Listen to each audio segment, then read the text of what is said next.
Bismillahirrahmanirrahim. Assalamualaikum warahmatullahi wabarakatuh.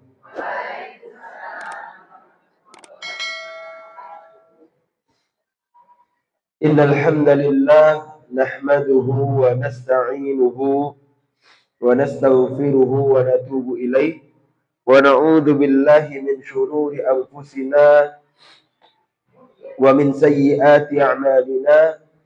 من يهده الله فلا مضل له ومن يضلل فلا هادي له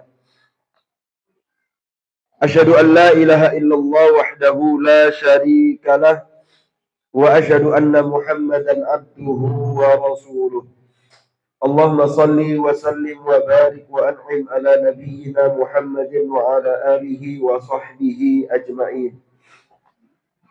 قال الله تعالى في القرآن الكريم يا أيها الذين آمنوا اتقوا الله حق تقاته ولا تموتن إلا وأنتم مسلمون.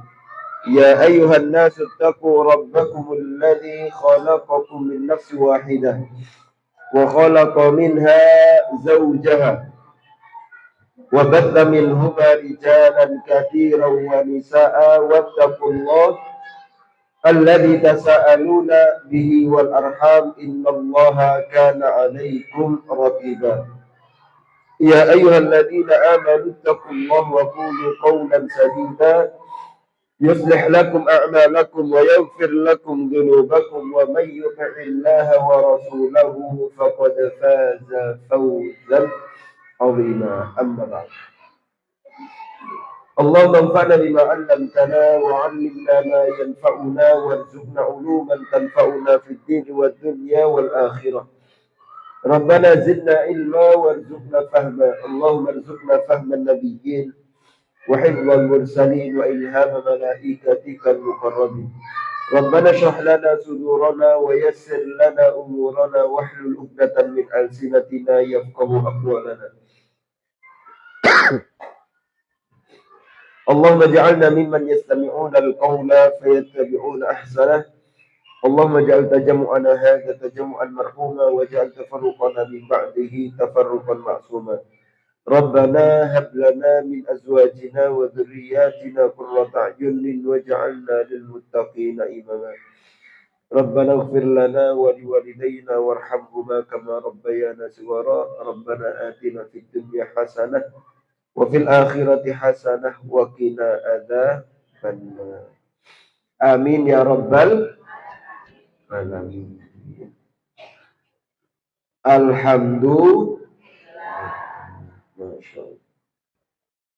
Alhamdulillah, kita perlu selalu bersyukur kepada Allah dengan ketika Allah tidak menciptakan kita seorang. Karena bayangkan juga, kalau dunia sebesar ini, kemudian yang diciptakan cuma kita toh, satu orang. Pripun? Mau nggak Bu? Tapi dijamin kaya Bu. Sak dunia punya jenengan tok. Mau? Punya Alphard, punya rumah 10. Rumahnya kayak rumahnya Raffi Ahmad. Pengen nggak? Katanya pengen punya Alphard. Katanya pengen punya rumah besar.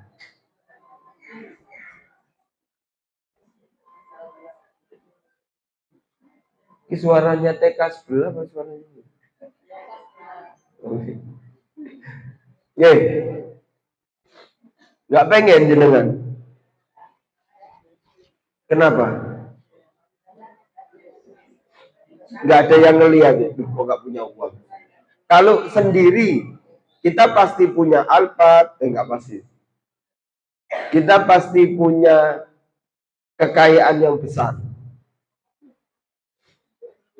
Pengen nggak? Kenapa nggak pengen? Nggak ada yang ngelihat ya. Nggak ada yang mengakui kalau kita kaya.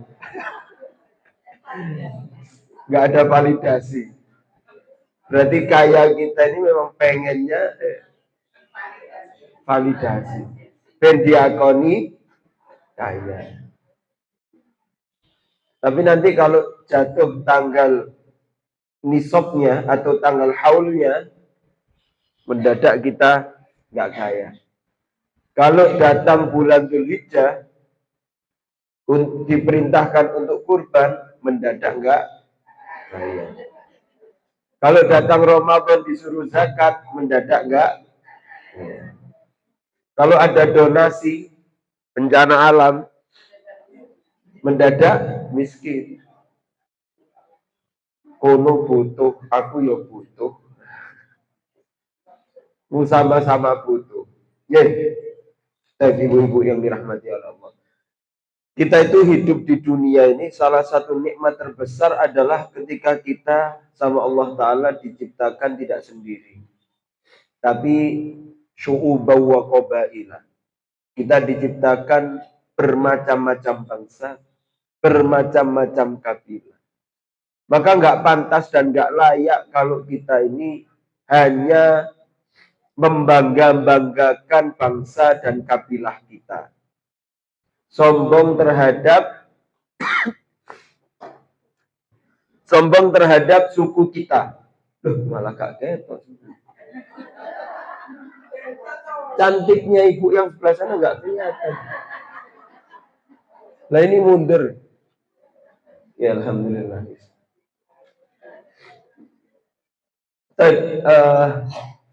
Apa tadi? Saya ini gampang blank depan ibu-ibu. Apa Bu? Jenengan ya blank juga tuh. Oh cantiknya, yeah. Alhamdulillah panjenengan cantik. Tidak hanya cantik fisik tapi cantik hati. Makanya memang sama Allah Ta'ala sengaja dipercantik hati kita dengan kita hidup bersama-sama, bersosial. Bayangkan kalau kita diciptakan hanya sendiri. Dan waktu itu akan terasa rugi. Waktu itu kata Allah Ta'ala kan wal asr.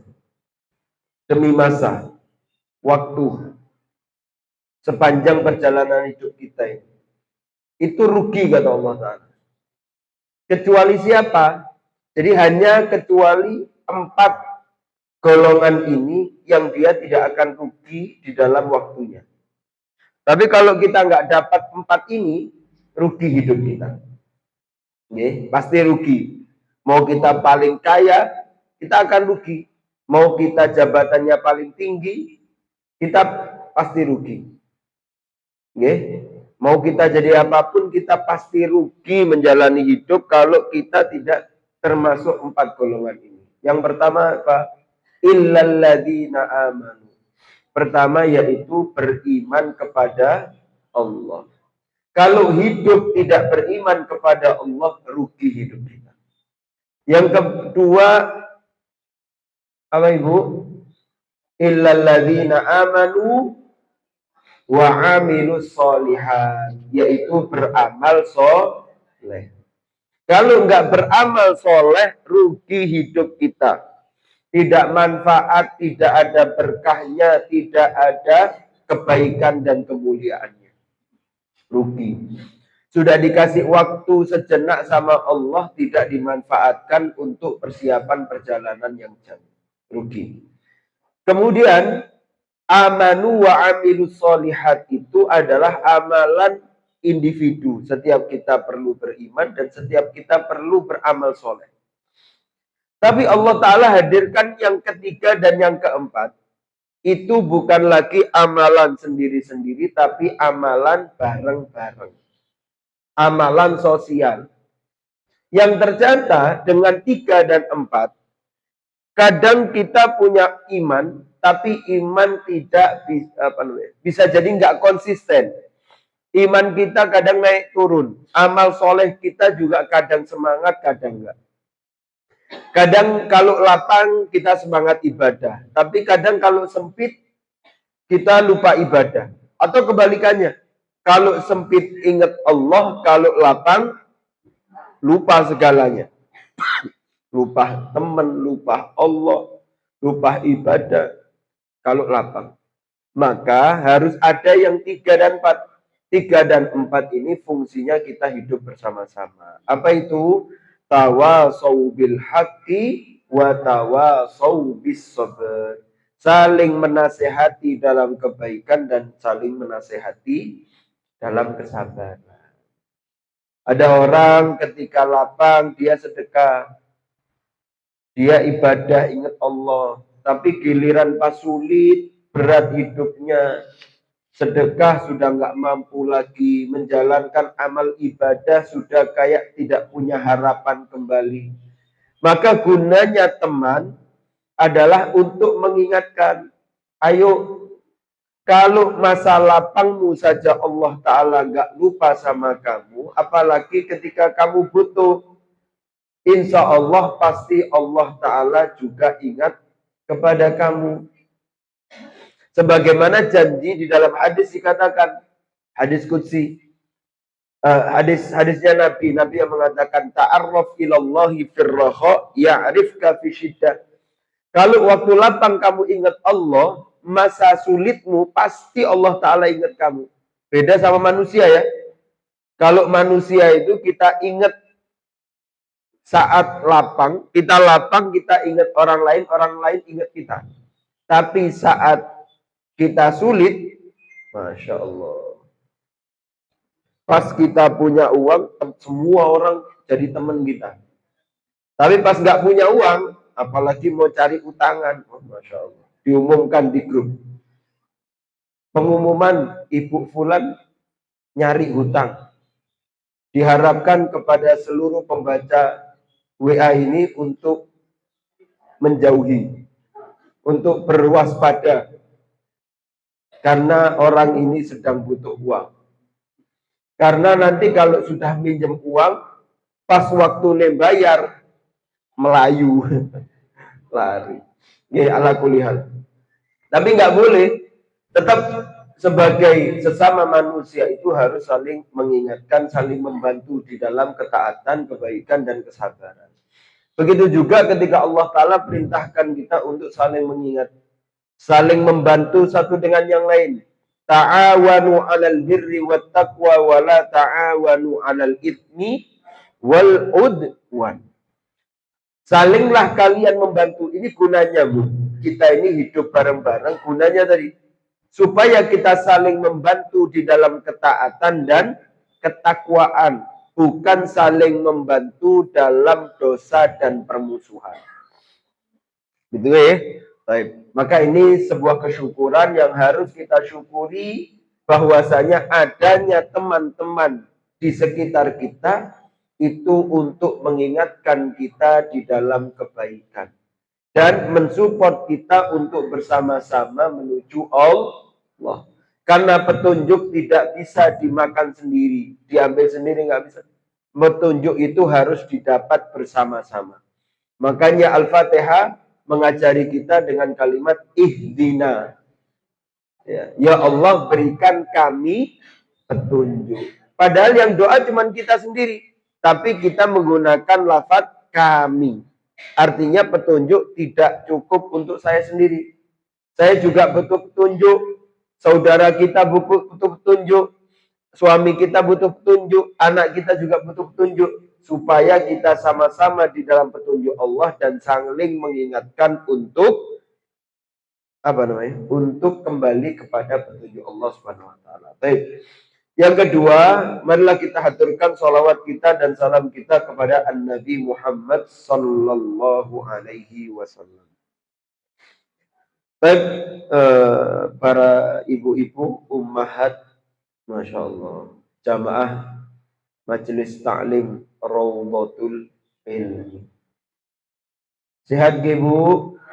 Alhamdulillah. Sehat Ibu? Luar Allahu Akbar. Ben semangati Allahu Akbar gitu. Kayak pejuang yang sedang bertarung. Kan namanya menuntut ilmu kan jihad gitu ya. Nah, jihad. Mungkin saya yakin jenengan pasti ada yang meninggalkan Yang penting nggak meninggalkan kewajiban saja.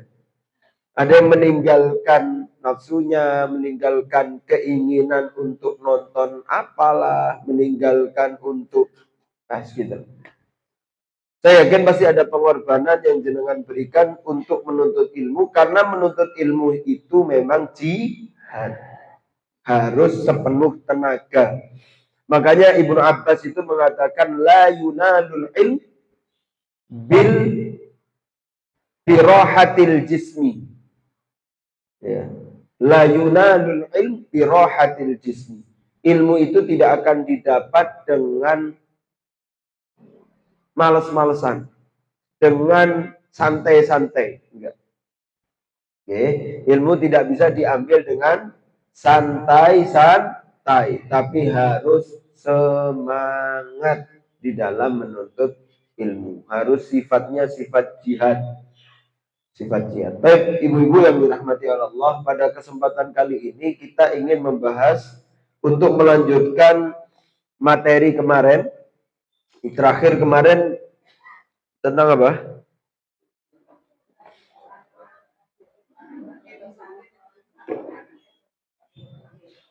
Sakit, siapa yang sakit?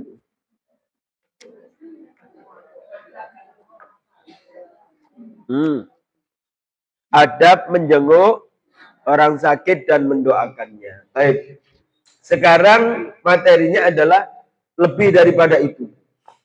Apa yang kita lakukan saat kita menjumpai orang yang bukan sekedar sakit, tapi dalam keadaan sakaratul maut. Oke, dalam keadaan sakaratul maut. Apa sih sakarat itu, Bu? Sakarat itu apa? Jangan pernah dengar nggih sakaratul maut. Sakaratul maut. Saya kemarin di rumah sakit melihat orang yang sedang sakaratul maut. Kalau bahasa jenengan biasanya apa? Apa? Naza. Terus apa lagi? Kritis. Apa lagi, Bu? Nggih. Pokoknya istilah sakaratul maut tahu nggih? Nah, sakarat itu artinya apa namanya? Sakron. Sakron itu kalau sukar itu artinya gula. Tapi kalau sakron itu artinya mabuk. Kalau sakarot itu artinya, nah contohnya gini, Allah Ta'ala itu menceritakan tentang keadaan orang-orang ketika menghadapi kiamat. Kata Allah Ta'ala, tarahum bisukara wa mahum bisukara. Kamu melihat dia itu seakan-akan sakarot, mabuk, tapi dia tidak mabuk. Sampai bagaimana analoginya? Tadau kulli dhihab, tadau kulla astagfirullahaladzim, wa tadau kulla dhihamlin hamlaha. Ya, wa tadau kulla dhihamlin hamlaha. Sampai orang-orang yang hamil atau yang gendong bayi itu saking tegangnya melihat itu, bayinya atau anaknya itu lahir dia nggak kerasa. Atau bayi yang digendong itu ditaruh dia lari. Lupa kalau sesayang itu padahal ibu kepada anak, tapi karena hebatnya kiamat itu sampai ditinggalkan. Kebayang ya, suasana beratnya itu. Maka orang sakarat itu seperti itu. Jadi kayak orang sadar nggak sadar, bisa engah atau enggak, itu namanya sakaratul maut. Di antara perpindahan atau di antara dua alam, antara alam hidup atau alam kematian. Maka itu namanya sakarat. Maka ketika kita mendapati orang yang sakarat seperti itu, apa yang kita lakukan? Yang pertama adalah perintah Nabi. Nabi mengatakan lakinu mautakum bila ilaha illallah, yaitu talkinkan kepada orang yang mau meninggal dengan kalimat la ilaha illallah. Kemudian Nabi mengatakan, "Man kana akhir kalamihi la ilaha illallah indal maut dakhalal jannah yauman minad dahr wa in asabahu qabla dzalika ma asaba." Barang siapa yang di akhir kalam kehidupannya adalah la ilaha illallah, maka dia masuk surga. Jadi lisan terakhir yang terucap sebelum dia meninggal adalah la ilaha illallah, maka dia masuk surga. Meskipun sebelumnya dia telah melakukan apapun yang dia lakukan. Pokoknya akhirnya dia mengucapkan la ilaha illallah, insya Allah masuk surga. Oke, sekarang yang pertama, berarti kewajiban kita adalah mentalkinkan orang yang mau meninggal. Talkin. Talkinnya dengan mengucap apa ibu-ibu? La ilaha illallah. Titik. Okay.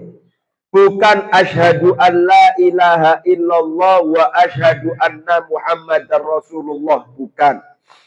Bukan la ilaha illallah Muhammadur Rasulullah. Bukan. Okay. Bukan nyebut Allah, Allah. Nyebut bu. Allah, Allah. Bukan. Tapi apa? La ilaha illallah. Apalagi bu, warisane piye bu? Dan dibagi saiki bu. Iki lek dumnya pembagiannya sesuai warisan, kok aku dapetnya mek separuh dibanding dulur lanang. Mending dibagi saiki bu, aku lak sing ngopeni ibu selama hidup. Engko dulur lanang oleh akeh, aku oleh titik. Malah tekan untuk pembagian waris. Bukan itu, tapi apa? La ilaha illallah. Sekarang kenapa kok mengucapkan la ilaha illallah? Karena la ilaha illallah itu bermakna dua. Ya, Allah saja nggak cukup. Tapi la ilaha illallah. Meskipun Allah mulia, tapi Allah saja tidak cukup. Harus la ilaha illallah. Karena la ilaha illallah itu mengandung dua makna. Yang pertama, meniadakan sesembahan selain Allah. Jadi, menjauhi dari sifat syirik. Ya. Mawas dari sifat syirik. Kalimat la ilaha, tidak ada sesembahan. Kemudian yang kedua, illallah. Yang kedua adalah menetapkan Tuhan hanya Allah, tidak ada yang lain. Kalau kalimat Allah saja bisa jadi dia iman kepada Allah dan iman terhadap Tuhan yang lain. Tapi kalau sudah la ilaha illallah, tidak ada lagi Tuhan selain Allah. Makanya kalimatnya la ilaha illallah. Sekarang pertanyaan kedua, Ustaz, kenapa kok nggak la ilaha illallah Muhammad Rasulullah? Lebih lengkap. Sak Nabi Muhammadnya ada. Hikmahnya nggih Bu, lihat. Saya itu kadang pernah tadabbur. Saya juga dapat kok nggak salah ini. Coba, di saat orang sakaratul maut. Makanya Islam itu penuh hikmah. Dan ketika Islam mengajarkan betul, syahadat lebih lengkap. Muhammad Rasulullah ditambahkan di belakangnya lebih lengkap. Tapi kenapa cuma la ilaha illallah?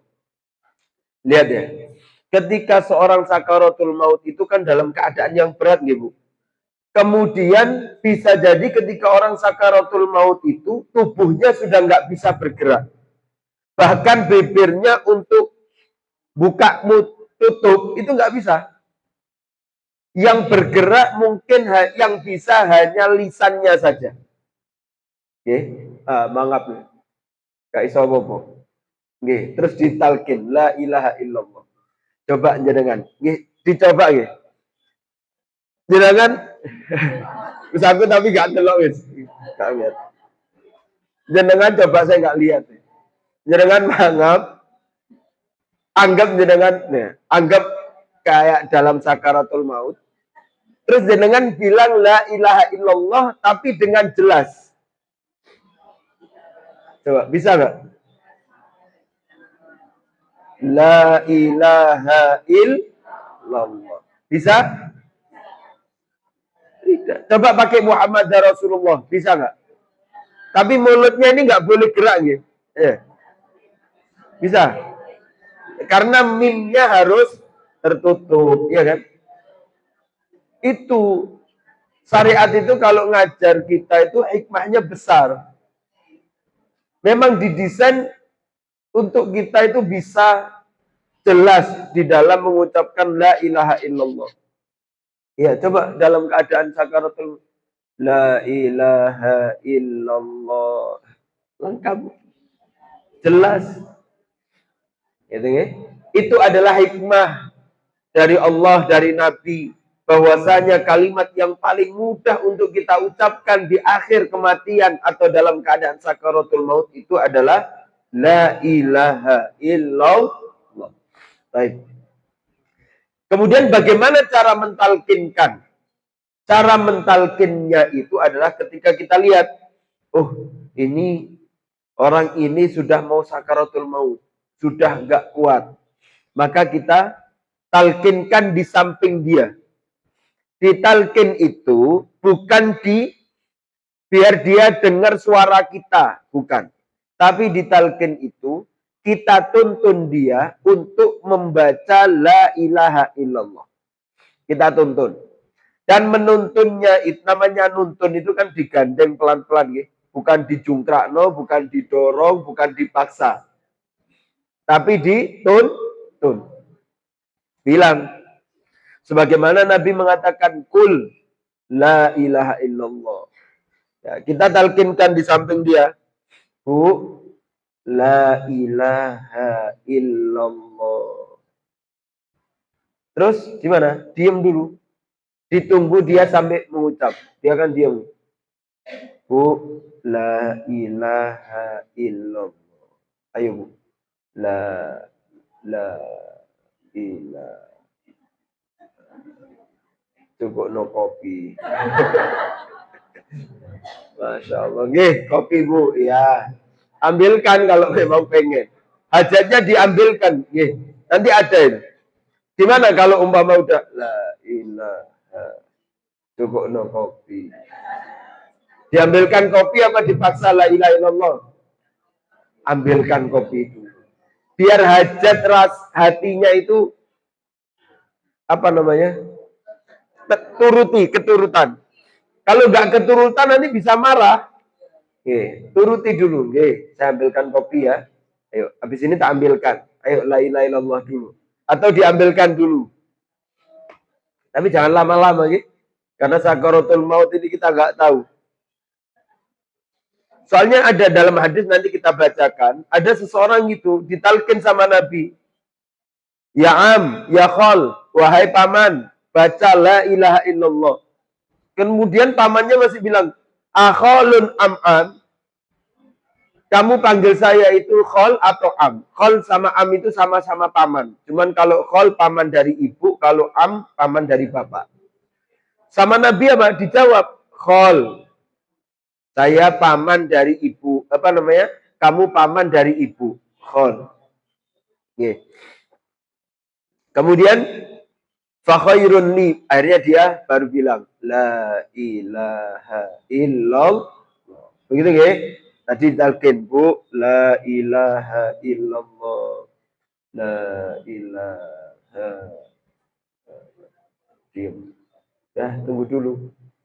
Ayo bu, pelan lagi ya. La ilaha illallah. Dibisiin aja sampingnya. Terus la ilaha illallah. Ibu. Belum keturun.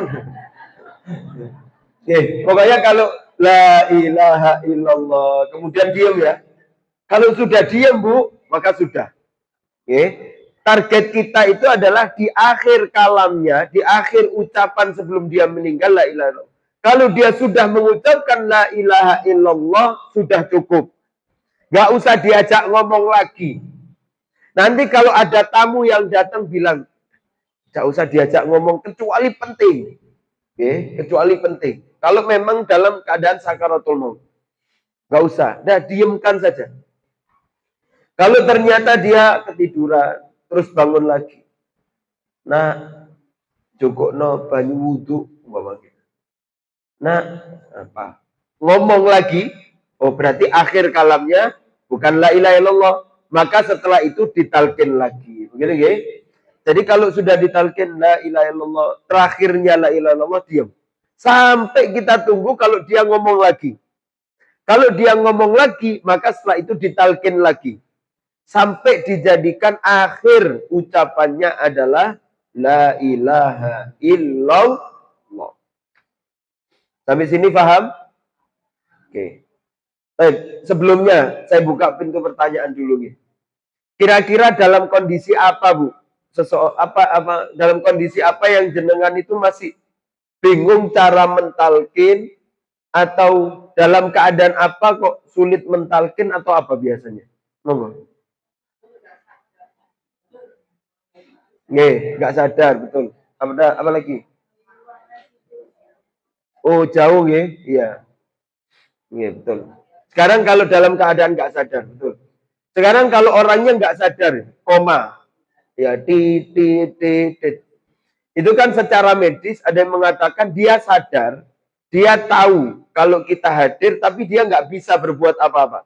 Maka yang seperti ini cukup ditalkin saja, dibisi'i, Bu, la ilaha illallah. Oke, la ilaha illallah. Nanti kalau bibirnya ada gerak-gerak dikit, sudah itu dianggap la ilaha illallah. Atau matanya ada gerak dikit, ada respon, dianggap la ilaha illallah. Oke, pokoknya ada respon sedikit. Atau kalau betul-betul nggak ada respon, ya sudah, cukup jenengan sampaikan la ilaha illallah. Terus nanti kalau seumpama terjeda pagi itu ya, siang ternyata alhamdulillah masih ada kehidupan, maka bisa ditalkin lagi. Ayo Bu, la ilaha illallah. Pokoknya la ilaha illallah itu bukan dipaksa. Ayo Bu ya, la ilaha illallah, la ilaha illallah, la ilaha illallah gitu. Bukan. Oke? Biasanya kan ada orang ya, orang sudah nazak, gak karuan kehidupannya bingung, terus kita malah bingungi. Ayo la ilaha illallah. Sebelahnya bilang, baca ya ayat kursi aja gitu. Dikira kesurupan. Terus baca Yasin. Jangan juga baca Yasin di samping. Ya. Kalau ada yang baca Yasin, ada yang baca ayat kursi, suruh diem dulu. Biar fokus la ilaha illallah. Karena supaya pikirannya nggak tercampur dengan suara yang lain. Nggak usah dibacakan Yasin, nggak usah dibacakan ayat kursi, nggak usah dibacakan Al-Fatihah. Nggak usah. Cukup itu kalau dia dalam keadaan sakit biasa, sakit koma, atau dia masih dalam keadaan yang mungkin masih ada jangka tidak sakaratul maut, boleh dibacakan.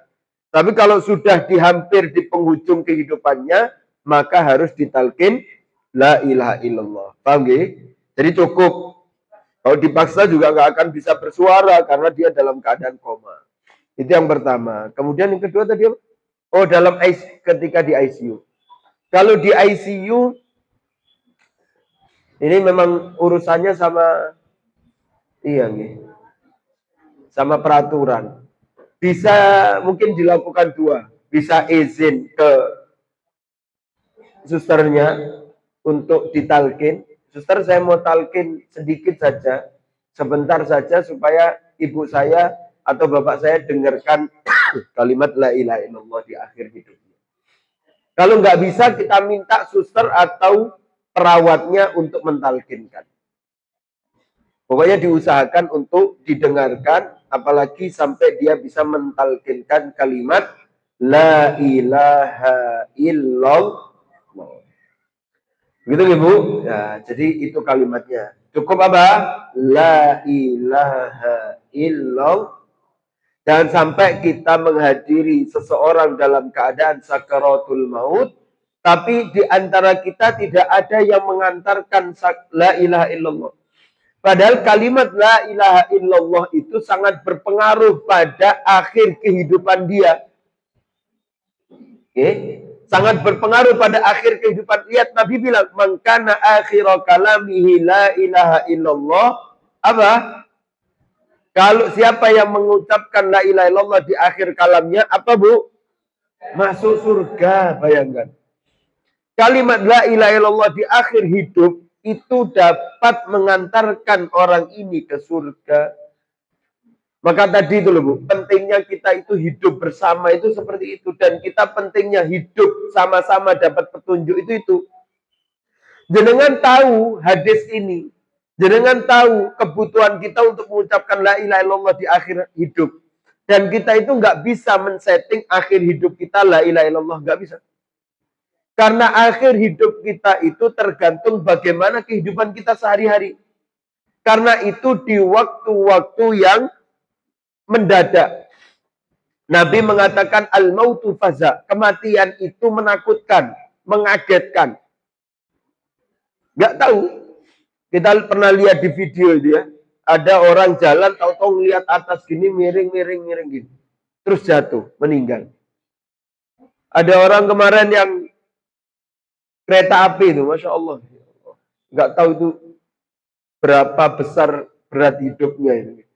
Naik sepeda motor, padahal yang lain juga sudah berhenti, nyelonong aja nggak sadar. Nah, sampai ke tengah rel baru sadar, tapi udah ketabrak kereta api. Menakutkan, mengagetkan. Tidak ada yang bisa punya persiapan kecuali kita membiasakan kehidupan kita dengan berzikir kepada Allah. Kalau kita membiasakan, maka akhir kalam la ilaha illallah akan mudah juga untuk kita ucap. Kemudian, maka itu butuhnya kita itu hidup bersama dalam petunjuk. Supaya ketika kita akhir hidup, itu teman keluarga kita juga tahu apa yang mereka harus lakukan terhadap diri kita. Kan kita nggak bisa tuntun diri sendiri. Kita butuh dituntun orang lain. Maka begitulah kebutuhan kita terhadap keluarga atau saudara yang lain. Apalagi kebutuhan di dalam petunjuk Allah Subhanahu wa taala. Pernah sebuah kisah ya. Ada diriwayatkan dari Al-Husain Al-Ju'fi. Husain Ju'fi ini masuk, ketika dia masuk ke rumah, dan di rumah itu ada gurunya namanya Al-A'mash. Sedang sakit dan di akhir hidupnya. Kemudian, di sekitar A'mash itu, ada orang-orang laki-laki yang jenguk juga. Kemudian, ada seorang orang tua, syekh, orang tua atau ahli ilmu juga, dia datang masuk. Kemudian dia bilang apa? Subhanallah, maha suci Allah. Tarawna rajul wa ma huwa fihi wa laysa minkum ahadun yulakinu. Maha suci Allah. Bagaimana bisa sebanyak ini laki-laki tapi tidak ada yang mentalkinkan A'mash atau orang yang mau meninggal ini dengan mengucapkan la ilaha illallah. Kok nggak ada yang mentalkinkan? Kemudian A'mash itu yang sakit itu, yang mau meninggal, dia nunjuk dengan tangannya kemudian menggerakkan bibirnya. Artinya dia sudah mengucapkan la ilaha illallah. Artinya sangat eman, rugi kalau kita hidup kemudian sekitar kita tidak bisa menuntun kita pada kalimat terbaik yang kita butuhkan sebelum kita meninggal. Maka ilmu ini bukan ilmu pribadi, tapi ilmu ini adalah ilmu barang-barang yang harus diilmui. Setelah dari sini kita ketahui, maka harus disampaikan kepada keluarga kita. Karena kita nggak tahu kapan kita akan diambil, kapan kita akan menemui sakaratul maut, kapan kita membutuhkan untuk ditalkin seperti itu, kita nggak tahu. Bisa jadi bentar lagi, bisa jadi masih lama. Tapi yang kita butuhkan adalah kesiapan keluarga kita untuk mentalkin kita. Atau juga kesiapan kita mentalkin keluarga kita. Dan itu juga penting, Bu. Ada juga mungkin ya orang nggak tahu kalau kebutuhannya itu untuk mengucapkan la ilaha illallah. Ketika kita talqin malah marah. Karena dia nggak tahu butuhnya talqin ini. Kita talqin malah dia nggak terima. Terus dia marah-marah ngomong yang lain, pegel karena sakitnya penyakit yang dialami, sehingga dia kehilangan dari kemuliaan mengucapkan la ilaha illallah. Gitu nggih. Maka ini ilmu ini harus disampaikan kepada yang lain. Itu adalah amalan pertama yang kita lakukan ketika kita menjenguk orang sakaratul maut. Sekarang yang kedua. Ketika yang kita jenguk itu orang kafir. Yang mau sakaratul maut itu orang kafir. Apa yang kita lakukan? Mungkin dia tetangga kita. Maka kita bantu juga untuk talqin. Selama tidak membuat konflik besar pada keluarga. Mungkin panjenengan ini adalah kerabat dekatnya. Mungkin jenengan ini adalah saudara kandungnya. Mungkin jenengan ini adalah tokoh di masyarakat sekitar. Mungkin jenengan ini adalah orang yang bisa membantu. Sehingga usahakan orang yang mau meninggal itu juga ditalkini. Supaya mudah-mudahan akhir hidupnya mengucapkan la ilaha illallah, akhirnya dia bisa masuk surga. Meskipun dalam keadaan kafir. Jangan minder gitu. Oh, enak kan? Sedino-dino kafir gak tahu sembahyang, akhir hidup la ilaha illallah masuk surga. Wah, aku sembahyang 60 tahun belum tentu surga. Apa punya jenengan rasa seperti itu? Enggak ya? Maka tetap ditalkini supaya dia masuk surga. Sebagaimana Nabi Shallallahu Alaihi Wasallam pernah mentalkini seorang anak Yahudi. Ketika dia sakit dan di akhir hidupnya, Nabi talkin dia. Apa kata Nabi? Aslim, masuk Islam kamu. Atau ditalkini untuk mengucapkan syahadat atau talkin la ilaha illallah. Kemudian anak itu masih ragu. Ragu karena ada bapaknya di situ. Kemudian anak itu melihat ayahnya. Melihat ayah. Kemudian ayahnya bilang, Ati Abul Qasim. Maka taati Abul Qasim. Taati Nabi Muhammad. Taati Muhammad.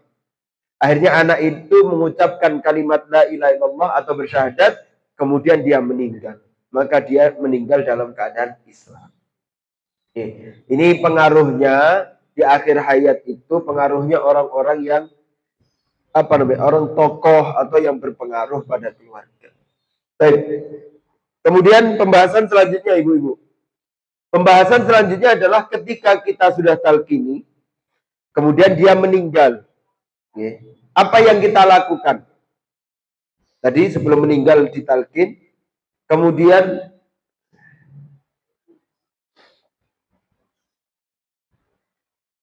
oh ya, satu lagi lewat.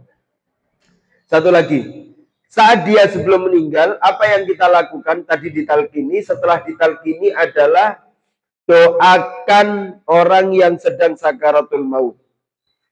Dan jangan berkata kecuali perkataan yang baik. Sebagaimana menjenguk orang sakit kemarin.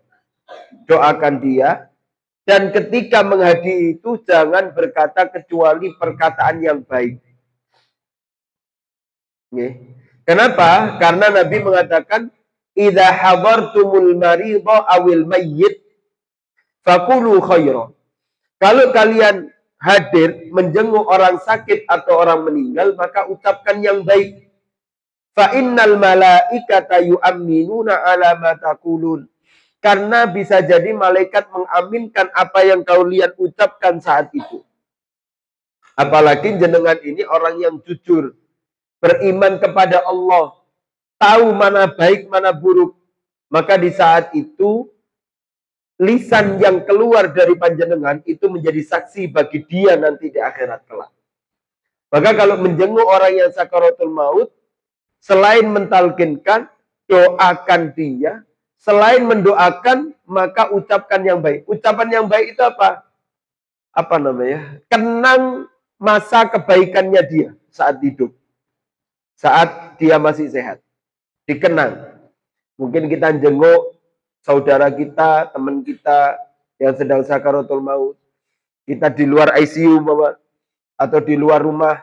Kemudian di dalam dia sedang sakaratul maut. Kita kisahkan. Kita doakan mudah-mudahan ya yang di dalam sakaratul mautnya dimudahkan oleh Allah. Padahal ibu fulan itu kalau ngaji mesti duluan. Kalau ngaji mesti bikin semangat kita. Biasanya kalau belum ngaji itu pagi itu sudah woro-woro dulu. sudah WA-in teman-teman yang lain untuk menyemangati. Kira-kira beliau nggak ada itu siapa ya yang mau ngingetin kita lagi ya. Jadi kebaikannya semuanya diucapkan. Karena kebaikan itu akan disaksikan malaikat dan akan diijabahkan oleh Allah sebagai klaim kebaikan bagi orang yang meninggal nanti. Adapun buruk, lumrailah sebagai manusia. Kalau dia punya keburukan, lumrahi manusia sebagaimana kita juga punya kesalahan yang butuh juga untuk dimaafkan dan dilupakan. Jadi kalau ada kesalahan, iya tapi ya sudahlah, namanya manusia, nggak usah diingat. Ya sudahlah, kalau jenengan masih ada ikatan utang, nanti bisa diurus nanti. Yang penting kan saudara kita punya kebaikan, maka kebaikan itulah yang harus kita ingat kembali. Gitu nggih Bu? Jadi nggak usah diingat buruknya. Oke. Kalau jenengan Kak Isonat, saya itu mesti ingat buruknya. Ya udah nggak usah jenguk. Jenguk telek masalah, nggak usah jenguk. Pulang aja di rumah. Daripada datang tapi bikin sakit hati, pulang. Tapi kalau jenengan bisa untuk melapangkan dada, maka sampaikan yang baik ketika menjenguk. Begitu ya, baik. Itu tadi. Sekarang ketika dalam keadaan si mayit sudah meninggal. Ya, mayit meninggal ya.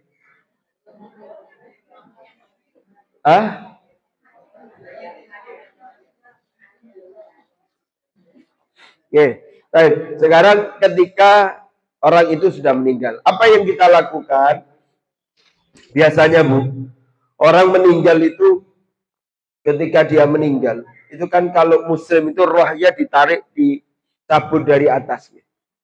Kalau orang kafir itu dicabutnya ada yang bilang dari bawah, ada yang bilang dicabutnya itu kayak apa ya? Kayak kain berduri, kemudian ada domba disiram apa namanya? Kulit apa namanya? Bulunya itu disiram pakai air, kemudian kain berdurinya itu diselimutkan ke domba, kemudian ditarik gitu. Jadi betul-betul brodol semuanya. Itu cara mencabut nyawanya malaikat maut terhadap orang kafir. Naudzubillah. Tapi kalau orang muslim itu ditarik dari atas pelan. Rasanya kayak enggak kerasa. Yo sakit berat tapi. Ya, wallahu alam. Ada yang pernah coba? Enggak pernah ya? Okay. Itu kayak ditarik itu. Katanya kayak ditarik pelan tapi. Okay. Ada juga yang kalau dia orang baik itu malaikat bilang ya ayyatuhal mutmainnah, ya ayyatuhan nafsul mutmainnah irji'i. Wahai orang-orang yang hatinya tenang, ayo pulang. Betul-betul keluar pelan. Kemudian saat keluar ini dipakaikan kain yang baik, baju yang baik, kain putih yang harum. Kemudian diangkat ke atas, dibawa sama malaikat ke langit pertama. Kemudian sampai langit pertama, kemudian malaikat itu ngetuk. Diketuk langit pertama, kemudian penjaga malaikat pertama bilang, siapa kamu? Saya membawa Fulan bin Fulan dengan menyebut nama terbaiknya. Oke. Maka penting ya, kita itu punya panggilan baik di dunia itu penting. Karena itu akan mengharumkan panggilan kita juga di akhirat kelak. Mungkin ada yang dipanggil ibu, apa gitu? Pokoknya panggilan yang baik gitu ya. Panggilan baik. Kemudian diangkat, panggilan baik. Terus, oh ya, marhaban, selamat datang kepada jiwa yang tenang. Kemudian naik lagi. Langit kedua gitu, diterima lagi sama malaikat. Sampai 3, 4. Sampai di langit ketujuh. Akan bertemu dengan Allah. Kemudian Allah Ta'ala panggil, ya ayyatuhan nafsul mutmainnah. Irji'i ila rabbiki radiyatan mardiyah. Fadkhuli fi ibadi wadkhuli jannati. Dan itu betul-betul bisa disaksikan itu. Kembalilah wahai jiwa yang tenang, kembalilah kepada Tuhanmu. Masuklah menjadi golongan hambaku dan masuklah ke dalam surga. Kemudian sama malaikat dibawa lagi ke bawah, dituntut. ya, dengan keadaan yang baik, kemudian ditaruh ke dalam jasadnya kembali. Ketika itu sudah di dalam alam kubur. Di alam kubur, kemudian dia dibangunkan. Ketika dibangunkan, kemudian bertemu malaikat, siapa? Mungkar dan Nakir. Setelah malaikat Mungkar Nakir, ditanya sama malaikat Mungkar Nakir, Man Rabbuka? Siapa Tuhanmu? Malaikat boleh kerpean. Biar tak tulis loh. Kata malaikatnya, apalan, masa gak apal? Si lali ya. Pokoknya tahu tak tulis. Oh, langsung sama malaikat pakai palu. Doh, kepalanya. Gak bisa pakai hafalan. Pakai apa? Pakai amal soleh. Kalau amal solehnya baik, ditanya. Pertanyaannya mudah. Siapa Tuhanmu? Siapa nabimu?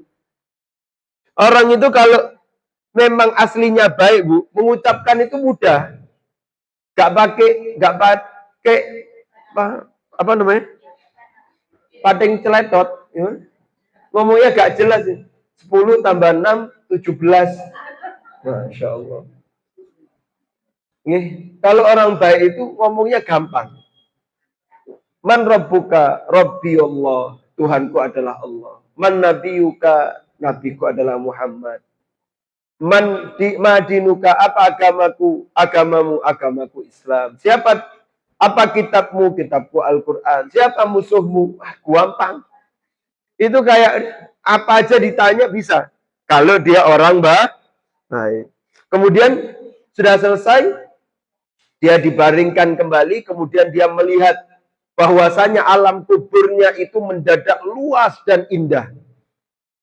Dan dia dilihatkan sama Allah Subhanahu wa taala itu surga. Dia bilang, milik siapa itu? Itu apa itu? Taman apa seindah itu? Bisakah saya ke sana? Kemudian kata Allah Ta'ala, itu adalah tempatmu nanti. Nanti kamu di sana. Sehingga ya Allah, segerakan kiamat ya Allah. Supaya saya bisa masuk ke tempat itu. Pengen segera. Kemudian gak lama didatangkan ada orang ganteng atau cantik yang bersih. Tanya, siapa kamu? Kok betapa indahnya kamu? Kok ganteng kamu? Kok harum kamu? Siapa kamu? Terus dia bilang, saya ini adalah amalmu soleh. Allah Ta'ala utus saya supaya bisa menemanimu di alam kubur ini. Kemudian dia ditemani. Kemudian ada lagi riwayat bahwasanya roh orang itu akan dikumpulkan di alam barzakh dengan orang-orang yang baik lain. Dikumpulkan, dilihat, oh ini jamaah Raudhatul Ilmi, seneng ngaji. Dikumpulkan sama yang lain. Mana yang lain? Loh kalau cuma sedikit di sini, oh masih ada di dunia, udah yang di dunia dikirim semua. Enggak. Ya enggak apa-apa, Bu, kalau meninggal akhirnya di situ kan enggak apa-apa gitu. Enggak apa-apa, nanti kumpul di situ di alam barzah, dikumpulkan dengan roh-roh yang baik. Itu dikisahkan sampai seakan-akan kayak saking harmonisnya itu seperti dua burung yang hinggap di atas pohon. Terbang ke sana, terbang ke sini, menikmati alam barzakh yang Allah Ta'ala sediakan. Sambil menanti-nanti kiamat. Indah hidupnya. Tapi kalau, ngeri. Tapi kalau nggak baik Ibu, kalau nggak Muslim, kalau nggak iman kepada Allah, tadi tuh diselimuti pakai kawat, ditarik, semburat, kemudian diambil nyawanya sama malaikat itu, garang sekali itu malaikat maut. Kemudian dipakai baju yang paling busuk, paling jelek. Dia sendiri nggak tahan. Kemudian dibawa ke langit. Sampai langit pertama diketuk pintunya. Kata malaikat, siapa ini? Baunya kok nggak enak. Dia fulana, dia fulan. Dipanggil dengan namanya yang paling buruk. Siapa contohnya? Dia ini adalah tukang korupsi. Kehidupannya suka pakai baju rompi oren. Nah, itu. Ini aslinya maling tapi berkedok apa namanya? Kebijakan. Nah, berkedok politik, berkedok bahaya ini. Maka kalimat istilah itu bahaya loh Bu, sekarang, wallahi. Bukan sekarang nih, itu dari zamannya iblis gitu. Iblis itu nggoda Nabi Adam untuk keluar dari surga. Itu iblis pakai kalimat apa ini? Paham nggak maksudnya? Lihat nih. Iblis itu nyuruh Nabi Adam untuk makan buah, bukan buah kemaksiatan, bukan. Padahal itu maksiat loh kalau dimakan. Kenapa maksiat? Karena Allah Ta'ala larang tapi dia lakukan. Kan gitu kan? Itu buah maksiat. Tapi yang jenengan tahu buah apa namanya? Buah khuldi. Buah khuldi itu yang ngasih istilah nama buah khuldi siapa? Pertanyaannya, A. Iblis, B. Allah, C. Nabi Adam. Siapa? Saya gantilah. A. Allah, B. Nabi Adam, C. Iblis. Siapa? Mentang-mentang A. Iblis terus A. Siapa? Iblis. Saya pengen kalau ada yang nggak salah.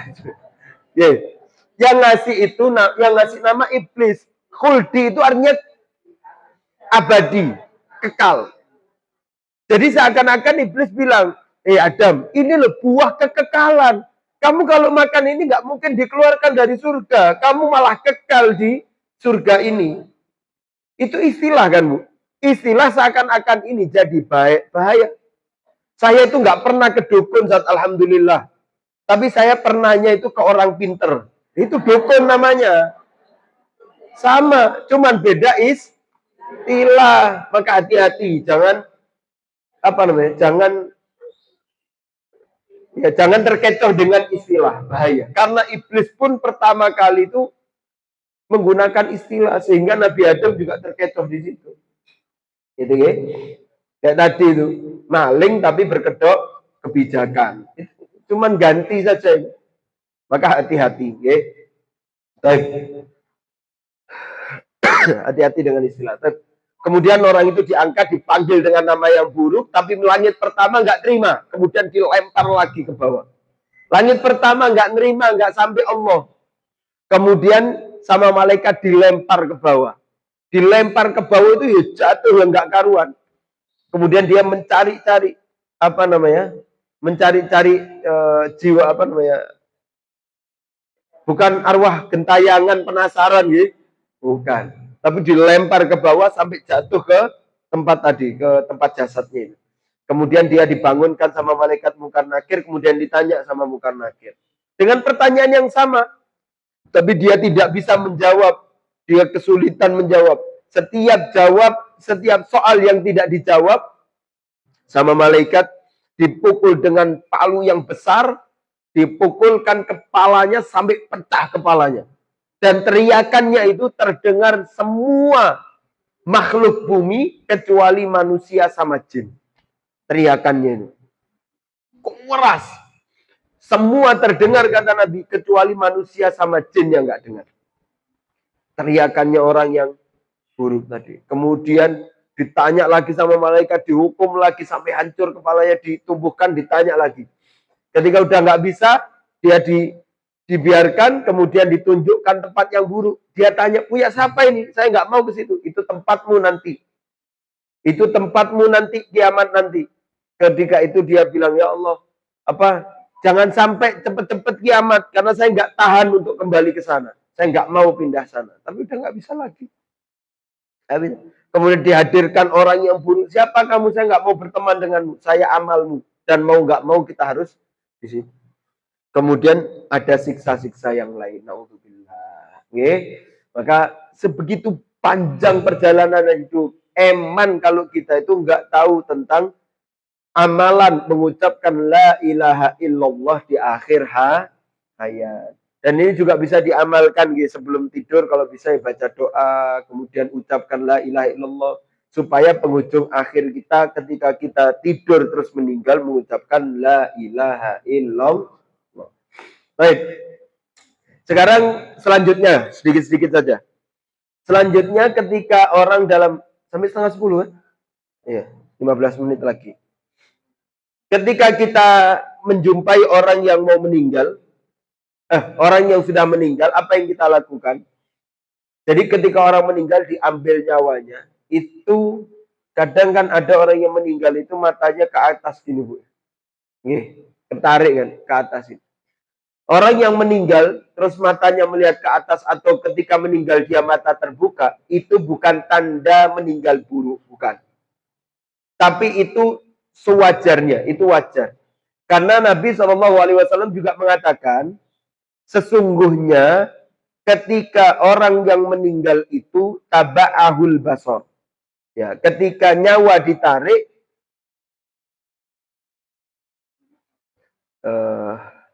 ya, idza kubidha innar ruh idza kubidha tabi'ahul basar. Jadi kalau ketika ruh dicabut, itu mata itu ngikut karena mau cabutnya ke atas. Jadi ada yang ketarik ke atas gini, terus matanya diem melek gini. Nah, kalau kayak gitu nggak usah takut gini. Cukup ditutup. Kecuali kalau melek terus ngeliat jenengan gitu. Oh, masya Allah. Terus jenengan menggol gini terus ngikut ya. Itu guyonan, itu nggak bener. Pokoknya kalau ngangkat ke atas gini, berarti memang udah meninggal dan itu biasa. Bukan tanda ini iki buruk, iki enggak. Bagaimana caranya? Kata Nabi, apa namanya? Fa'agmadahu.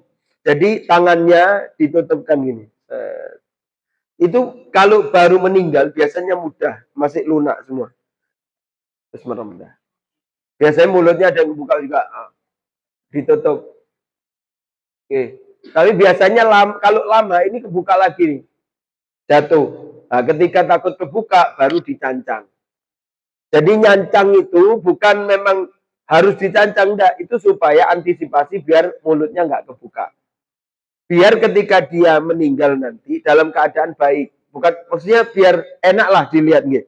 Bukan ini enggak, tapi ditutup terus matanya nutup. Kalau seumpama matanya masih kebuka lagi, bisa ditutup kapas gini sementara. Ya, yang penting matanya biar tertutup ini ya. Kalau memang nggak bisa, ya nggak apa-apa, nggak ada pengaruh apapun. Okay? Cuman itu supaya terlihat baik. Karena jenazah itu ketika sudah dimandikan, boleh dilihat. Boleh. Nah, Abu Bakar itu ketika Nabi meninggal, sudah dimandikan, dibuka sama Abu Bakar. Kelihatan wajahnya Nabi. Nangis Abu Bakar, dicium. Kemudian didoakan. Boleh. Okay? Jadi jenazah kalau udah mandi itu boleh dibuka, dilihat wajahnya sebagai ibroh, kenangan terakhir, kemudian didoakan. Oke. Siapa yang boleh lihat? Siapa saja keluarganya, tapi nggak perlu siapa saja keluarganya, temannya mau lihat, boleh.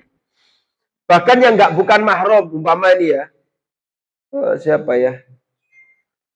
Ipar, umpama. Boleh nggak ngelihat jenazah? Kan ada orang ya nggak boleh ngelihat karena dia bukan mahram atau istrinya bahkan, auzubillah. Nggak boleh lihat. Siapa yang bilang? Boleh lihat, Bu. Yang nggak boleh itu disentuh. Karena dia sudah wudhu. Kalau disentuh, nanti batal wudhunya. Karena kan, kalau nggak mahram, bersentuhan kan dosa. Ya. Terus batal wudhu. Itu masalahnya. Tapi kalau dilihat, ya nggak apa-apa. Cuma lihat apa. Ya, cuma lihat. Kecuali orang-orang yang mungkin niat buruk, maka nggak perlu lihat. Ya, untuk cari-cari masalah, nggak perlu lihat. Tapi kalau keluarganya, keluarga besar, ada ipar, ada siapa lagi ya? Siapa? Orang dekat atau anak angkat. Orang dekat tapi nggak mahram. Kemudian saat meninggal, akhir hayat pengen lihat tapi nggak boleh dilihat. Jangan dilihat, kamu bukan mahramnya. Kasihan Bu. Boleh dilihat. Boleh lihat. Kecuali perempuan sama orang luar, nggak kenal sama sekali, maka nggak perlu. Nggak perlu. Jadi kalau keluarga dekat boleh cuma lihat tok gini boleh. Ya, tapi tanpa menyentuh. Tapi kalau mahram boleh keponakan, istri, suami, anak, cucu, menantu, paman, bibi boleh. boleh dibuka, boleh dicium. Boleh dicium.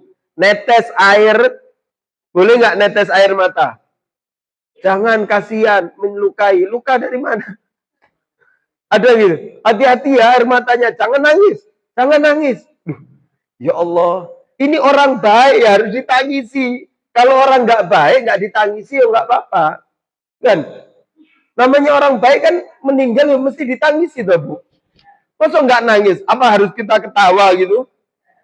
Orang tua kita meninggal terus kita ketawa. Alhamdulillah, kakak. Ya nggak bisa lah, ya nangis. Lumrah manusia ya, ya nangis. Kalau ada air mata ya, yo kalau ada netesnya yo nggak masalah. Cuman yo supaya tidak mengotori nih. Kan sudah bersih, sudah dikasih air kapur supaya air matanya tidak mengotori, gitu aja, ditahan gini. Bukan melukai, bukan tambah mencederai, enggak ada. Nangis itu wajar, bentuk rahmat dan bentuk orang yang meninggal ini bahwasanya dia orang baik sehingga banyak yang nangisi. Itu wajar, itu lumrah.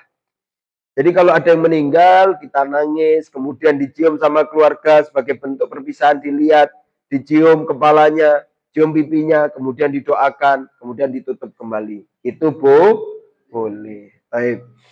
Kemudian sudah ditutup matanya, apa yang dilakukan?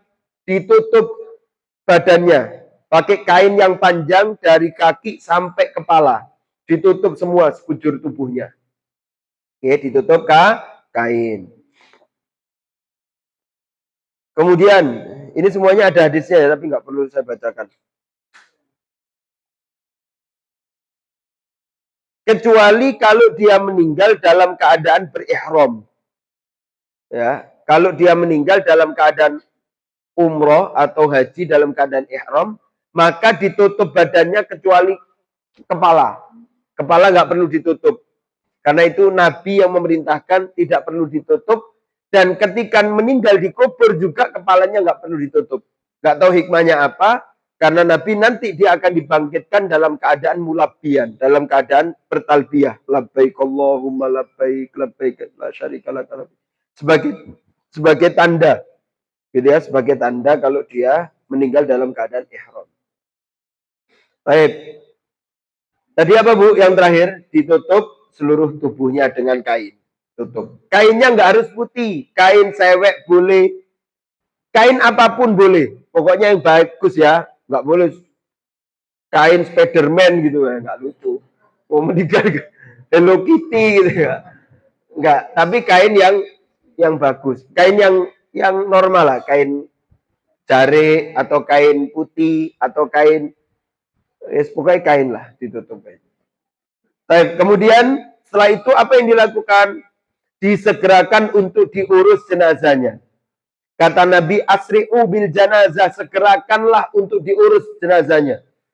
Diurus apa kalau sudah meninggal gitu? Diurus pemandiannya, segerakan pemandiannya. Setelah dimandikan, ini pernah nggak praktek memandikan jenazah? Udah? Masya Allah, Alhamdulillah. Okay.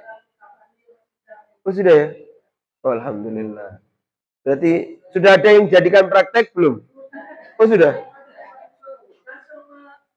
Oh contoh.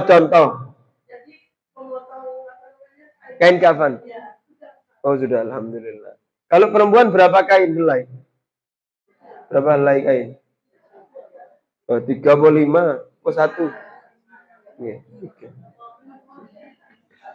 Wah, ismuroja. Ya laku lihal. Pokoknya gitu. Pokoknya nutup ganjil, nutup sampai betul-betul aurat nggak tampak. Ala kulihal. Kemudian dimandikan segera, dikafankan segera, disolati segera, diantarkan ke pemakamannya segera. Kenapa? Karena dua hal. Nabi hikmahnya ini dua hal.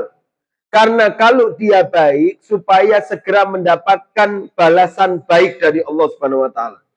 Kalau dia buruk, hikmahnya apa, Bu? Ayo. Kalau baik, hikmahnya supaya mendapatkan balasan kebaikan segera. Kalau buruk, juga disegerakan. Hikmahnya apa, Bu? Apa?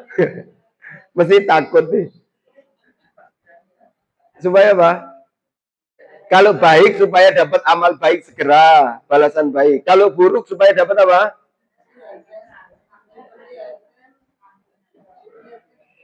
Buruknya. Ya, ya. Oke, bukan itu, bukan supaya dapat buruk segera, enggak. Kalau kayak gitu kan kejem ya manusia. Supaya ini Nabi yang bilang ya, supaya kita terbebas dari keburukannya segera. Ya, karena orang buruk itu mungkin meninggalnya pun juga jadi masalah. Makanya supaya tidak terlalu banyak dapat keburukan dari orang itu, jadi segera diantarkan. Baik. Pokoknya jangan ditahan lama, kecuali memang darurat, kepentingan medis, atau kepentingan kalau keluarganya masih dekat ya, meninggalnya di Kediri, keluarganya di Solo, perjalanan nggak sampai 1 hari, atau di Jakarta nggak sampai 1 hari, sekarang berangkat ditunggu juga boleh. Tapi kalau di umroh haji sekarang nanti pulangnya seminggu lagi, ya sudah kita tunggu seminggu, nah, itu nggak boleh. Terlalu lama. Tapi kalau jaraknya cuma beberapa jam, ya masih lumrah lah ya di dalam pengurusan itu. Tapi jangan terlalu lama. Itu okay? Baik. Disegerakan untuk dimakamkan. Kemudian selanjutnya, kalau dia meninggal di sebuah tempat, maka lebih baik dikubur di daerah itu. Ya, kalau saya ini kalau dekat ya, Mama ya. Kalau dekat nggak apa-apa. Tapi sebetulnya kalau meninggalnya di Kediri ya lebih baik dikubur di Kediri. Kalau meninggalnya di Surabaya lebih baik di Surabaya. Tapi kalau jaraknya cuma 2 jam ya itu masih nggak masalah. Tapi meninggalnya di Indonesia pengen dimakamkan di Malaysia atau pengen dimakamkan di Eropa. Kenapa? Seumur hidup saya nggak pernah ke Eropa, paling nggak pas mati saya di Eropa. Aneh. Atau dikubur, saya pengen dikubur di Madinah, di Baki, enggak. Tapi lebih baik dikubur di tempat kita sendiri. Ya, enggak perlu dibawa ke tempat perjalanan jauh, tidak perlu. Karena disegerakan untuk dimakamkan di kawasan atau di tempat itu. Atau meninggalnya ketika umroh, maka lebih baik dikubur di sana. Ya, apalagi Bu kalau meninggalnya di Madinah itu Masya Allah, banyak keutamaan. Salah satu keutamaannya itu adalah syafaatnya dari Nabi. Kemudian orang yang pertama kali dibangkitkan itu kuburan Baki yang ada di Madinah. Itu pertama kali yang dibangkitkan. Baik, kemudian apa yang kita lakukan selanjutnya?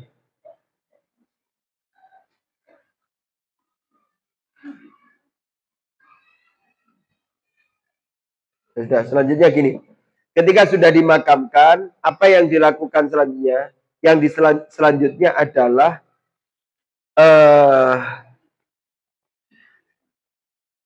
pertama ini ya. Kemudian yang pertama adalah pengurusan jenazahnya. Kemudian yang kedua dilihat utang piutangnya. Hutangnya langsung dilihat dulu. Dicari siapa yang pernah hutang ini, dicari. Oke. Kemudian harta yang dimiliki oleh yang meninggal dibayarkan untuk hutangnya. Kalau hutangnya sudah selesai, maka langkah selanjutnya adalah kalau harta warisannya masih ada, maka dilihat orang ini ninggalkan wasiat atau tidak. Kalau ninggalkan wasiat, maka wasiatnya dulu ditunaikan. Tapi wasiatnya dilihat hanya sepertiga dari jumlah hartanya. Punya 1 miliar, diwasiatkan 1 M. Boleh ditunaikan semua? Tidak boleh. Karena meninggal punya 1 M. 1 M ini saya wasiatkan untuk kajian Raudhatul Ilmi setelah saya meninggal. Anak warisnya lihat, diwasiatkan untuk kajian Raudhatul Ilmi. Boleh ditunaikan semua? Tidak. Diambil sepertiganya. Sepertiga dari 1 miliar kemudian ditunaikan. Sisanya buat apa? Sisanya jatuh ke tanah, ke ahli waris. Jadi ahli waris itu tingkatannya nomor berapa, Bu? Keempat. Jadi harta mayit itu ada 4 tahapan. Yang pertama digunakan untuk kepengurusan jenazah. Tapi kalau pengurus jenazah sudah ditunaikan sama keluarganya, biasanya ada ya, saudaranya bilang, dah kain kafannya dari saya saja. Nanti ponakannya bilang, kuburnya dari saya saja. Kemudian anaknya bilang, ya sudah berarti pemandiannya juga dari saya. Nah, berarti kan nggak pakai. Berarti pengurus jenazah nggak pakai. Tapi kalau nggak ada, berarti pakai uang dari mayit. Kemudian yang kedua, apa tadi? Hutang. Ditunaikan untuk hutang. Kalau masih sisa, wasiat. Kalau nggak sisa, habis dari hutangnya. Tadi hutang ya. Uangnya umpama 10 juta. Hutangnya 10 juta. Ya sudah ditunaikan. Habis. Terus sisanya warisan apa? Ya sudah, nggak ada lah. Habis. Oke. Tunggu orang lain lagi. Astagfirullahaladzim. Enggak, udah nggak ada haknya. Baik. Oke ya, itu kalau 10-10. Tapi kalau ternyata gini Bu, uangnya 10 juta, utangnya 20 juta, dibayarkan 10 juta, utangnya masih ada 10 juta. Nah, siapa yang harus bayar ini? Kata siapa?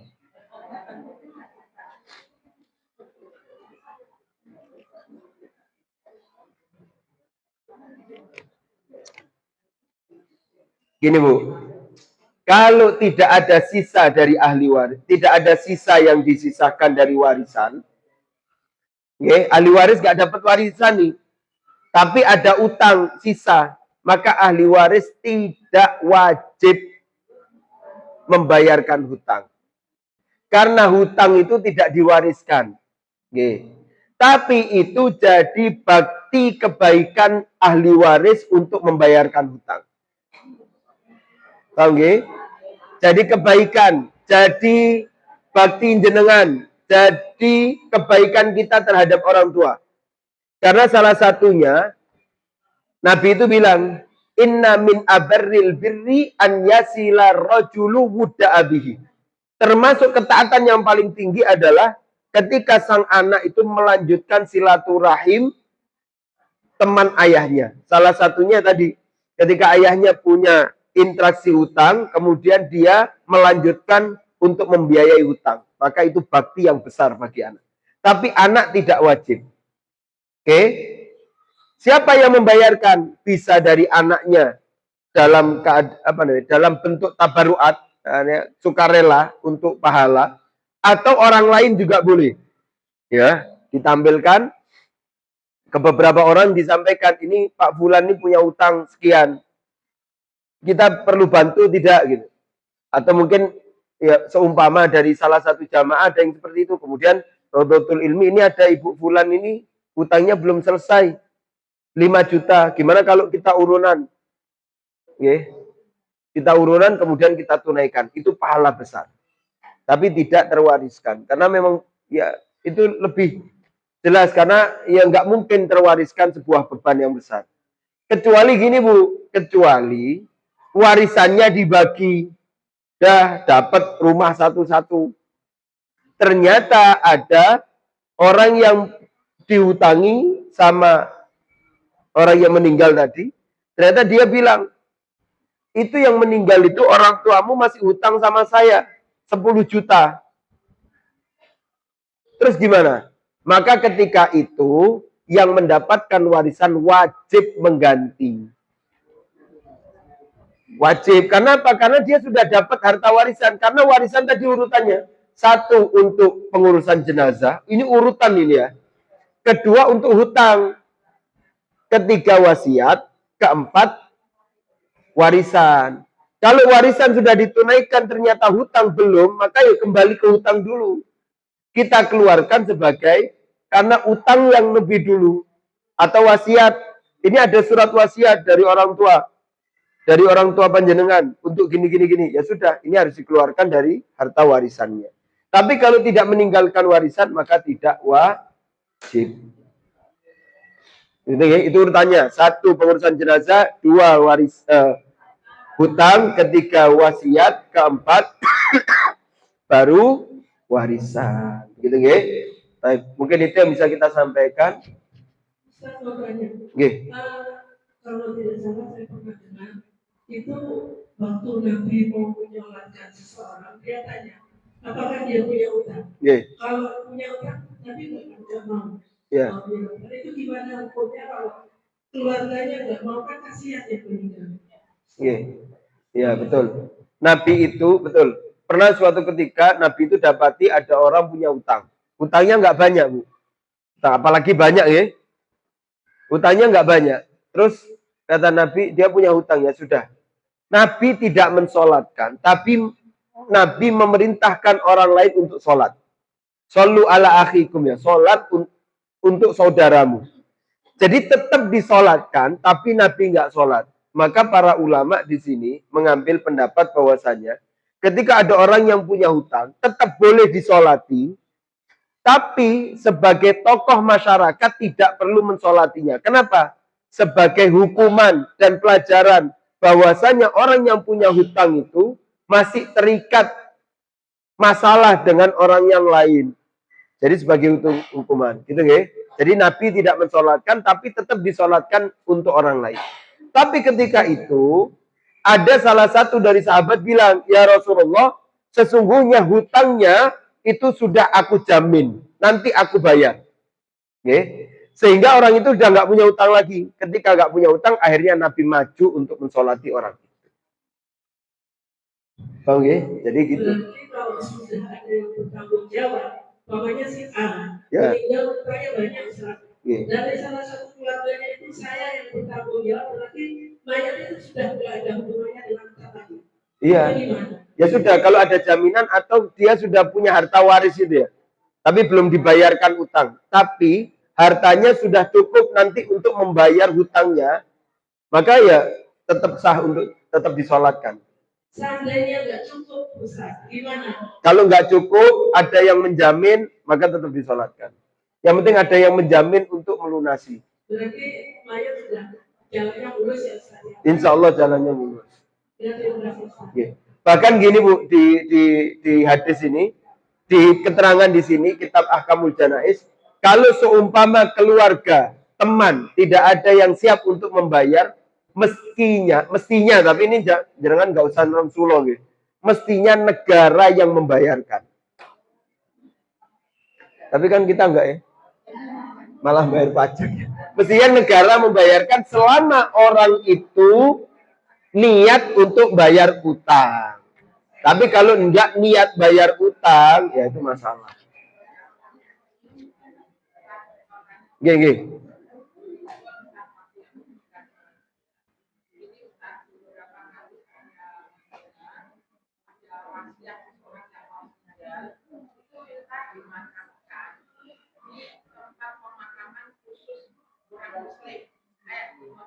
Ya, alhamdulillah.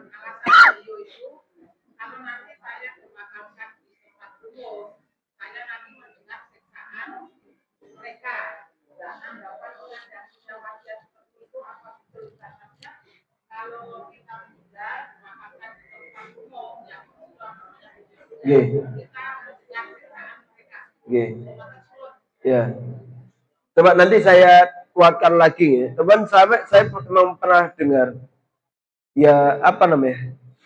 Akan menyiksa, mengganggu kalau didekatkan dengan kuburan non-muslim. Jadi itu akan mengganggu, itu betul. Cuma nanti saya kuatkan lagi ya. Nanti insya Allah pertemuan selanjutnya nanti insya Allah kita sampaikan. Yang pertama. Kemudian yang kedua, memang lebih utama kalau dimakamkan di kuburan muslim. Kenapa? Karena kuburan muslim itu banyak penziarahnya dan yang menziarahi muslim. Setiap muslim yang masuk kemudian mengucapkan assalamualaikum ya ahlal kubur, itu semua yang ada di kuburan dapat doa keselamatan. Apalagi ditambahi yaghfirullahu lana walakum antum salafuna wa nahnu bil athari wa inna insyaallahu bikum lalahikun. Tambah didoakan seperti itu ya tambah dapat pahala. Dapat kiriman dari orang yang menziarahi. Itu manfaatnya. Kemudian kalau wasiat untuk dimakamkan sebuah tempat, selama tempatnya itu tidak jauh, tidak menyusahkan, maka dilaksanakan wasiat. Tapi kalau tadi saya wasiat untuk dimakamkan di Eropa, kalau kayak gitu wasiatnya batal. Atau saya nanti dimakamkan di Kalimantan jauh, sulit perjalanannya, maka nggak perlu ditunaikan. Dan juga nggak ada masalah, nanti kasihan dia mintanya di Balikpapan, saya makamkan di Kediri, nanti gimana? Jangan-jangan nanti dia penasaran kemudian datangi saya, kenapa kamu nggak saya enggak. Enggak, insya Allah enggak. Dia nanti dapat kubur nyaman, dapat pahala, insya Allah lebih sudah menenangkan. Insya Allah. Ada lagi, Bu? Ibu-ibu ada ya waktunya mepet. Kita tutup. Nanti bulan depan aja. Masalahnya ini ada gaji umi. Ya. Atau gini, Bu. Kita tutup, yang mau nanya maju sebentar. Nanti kita, yang penting kita sampaikan lagi pertemuan selanjutnya. Gitu nggih? Oke, kita tutup dulu ya, Bu Nur. Saya tutup, Bu Nur. Apa jenengan?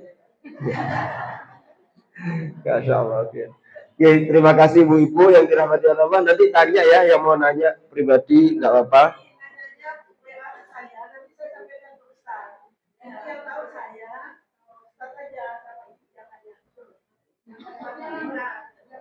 Atau ya, nanti yang mau enggak apa-apa lah tanya sedikit-sedikit. Enggak apa-apa toh, Bu? Apa maksudnya biar jawabannya biar didapat semua gitu. Ya, nanti kalau memang ada penting kita sampaikan lagi insyaallah. Tapi yang mau nanya enggak apa-apa gitu. Ya, mungkin itu dulu yang kita sampaikan. Minta maaf kurang lebihnya. Assalamualaikum. Semoga bermanfaat. Ingat bahwasanya hidup kita itu nggak bisa sendiri, butuh berjamaah. Ingat kalau kita nggak punya teman, siapa yang mau mentalkinkan kita? Siapa yang mau menguburkan kita? Siapa yang mensolati kita? Maka hidup jangan cari musuh, tapi cari teman. Cari saudara, cari keluarga sebanyak-banyaknya. Karena dalam proses mengurus jenazah itu juga salah satu cerminan nanti dari bagaimana hidup kita. Kalau yang mensolati banyak, yang mengantarkan jenazah banyak, yang mendoakan banyak, berarti hidup kita itu adalah hidup yang baik, yang bermanfaat dan berkah untuk orang lain. Mungkin itu yang kita bisa sampaikan, Ibu-ibu. Kita tutup dengan doa. Alhamdulillah rabbil alamin, hamdan na'imin, hamdan syakirin, hamdan yuwafi ni'mahu yukafi mazidah. Ya Rabbana lakal hamdu kama yanbaghi li jalali wajhikal karim wa 'azimi sultanik. Allahumma arinal haqqa haqqan warzuqna ittiba'ahu wa arinal batila batilan warzuqna ijtinabah. Allahumma ati nafsana taqwaha wa zakkiha anta khairu man zakkaha anta waliyuha maulaha. Allahumma taqabbal minna salatana wa jami'as salihati a'malina wa la taruddana khaibin. Allahumma ij'al akhira kalamina bila ilaha illallah. Allahumma inna nas'aluka husnal khatimah wa na'udzubika min su'il khatimah. Allahumma yassir wa la tu'assir. Allahumma tammim bil khair. Allahumma inna ala dzikrika wa syukrika wa husni ibadatik. Allahumma ja'al majmu'atana hadha majmu'an marhuma waj'al tafarruqana min ba'dihi tafarruqan ma'suma. Allahumma ja'al hadzal majlis majlisan mubarakan mardiyan. Allahumma adkhilna bi rahmatika ya arhamar rahimin. Allahumma izzil islam wal muslimin wa adhil syirka wal musyrikin. اللهم انصر اخواننا المستضعفين في كل مكان. اللهم اصلح ولاة المسلمين واصلح ذات بينهم وفقهم بما صلاح الإسلام والمسلمين. ربنا هب لنا من أزواجنا وذرياتنا قرة أعين واجعلنا للمتقين إماما. ربنا اغفر لنا ولوالدينا وارحمهما كما ربيانا صغارا. ربنا آتنا في الدنيا حسنة وفي الآخرة حسنة وقنا عذاب النار. سبحان ربك رب العزة عما يصفون وسلام على المرسلين والحمد لله رب العالمين. Terima kasih, semoga bermanfaat. Saya kembalikan ke Bu Nur. Moga Bu Nur jenengan yang punya majelis. Oke, panut. Subhanakallah bihamdika asyhadu an la ilaha illa anta astaghfiruka wa atubu ilaik. Subhanakallahumma wa bihamdika asyhadu an la ilaha illa anta astaghfiruka wa atubu ilaik. Kita tutup dengan alhamdulillah, alhamdulillahi rabbil. Assalamualaikum warahmatullahi wabarakatuh. واهجر فؤادا توكل بجد بعزم